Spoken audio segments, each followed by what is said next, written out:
o debate sobre a reforma tributária ou sobre o imposto de renda, que se iniciará com o envio da proposta do governo agora, nesta semana, trará, trará a discussão sobre a competência da Receita Federal de estabelecer medidas no âmbito regulatório que terminem afetando o espírito da legislação aprovada pelo Legislativo.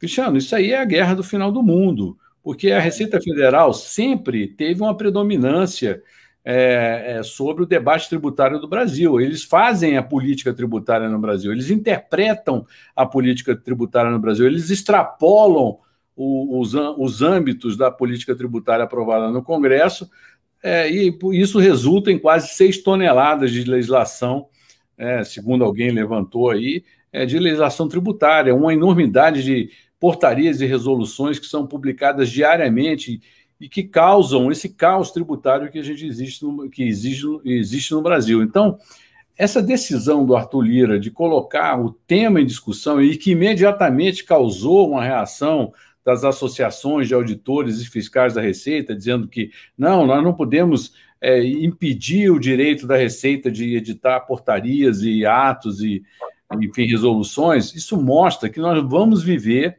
uma guerra do final do mundo em relação à questão tributária. Esse tema é muito importante, porque isso se junta com a questão da reforma administrativa, porque uma das carreiras típicas de Estado é justamente a de auditor. Então, uma coisa pode complicar a outra também, né? Então, o segundo semestre, nós vamos viver aí uma guerra de bastidores da maior importância com relação ao sistema tributário brasileiro.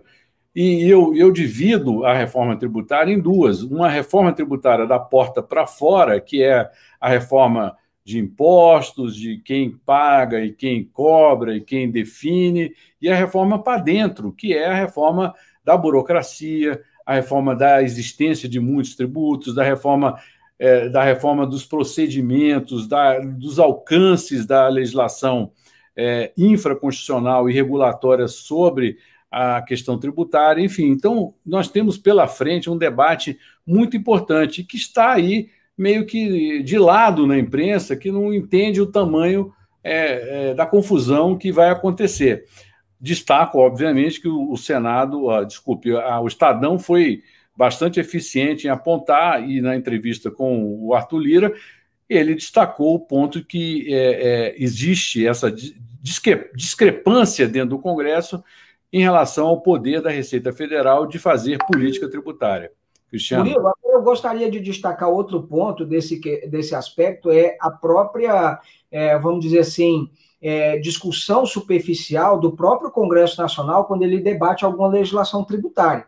A questão sobre a inclusão do ICMS na base de cálculo de PIS e COFINS foi essa que falava-se 200 bilhões, 300 bilhões de reais, fruto de uma lei aprovada pelo Congresso Nacional com uma interpretação mal dada. Agora mesmo, o Congresso Nacional estava julgando a incidência de ISS sobre contribuições previdenciárias das empresas, um impacto calculado em torno de 9 bilhões de reais para estados e municípios.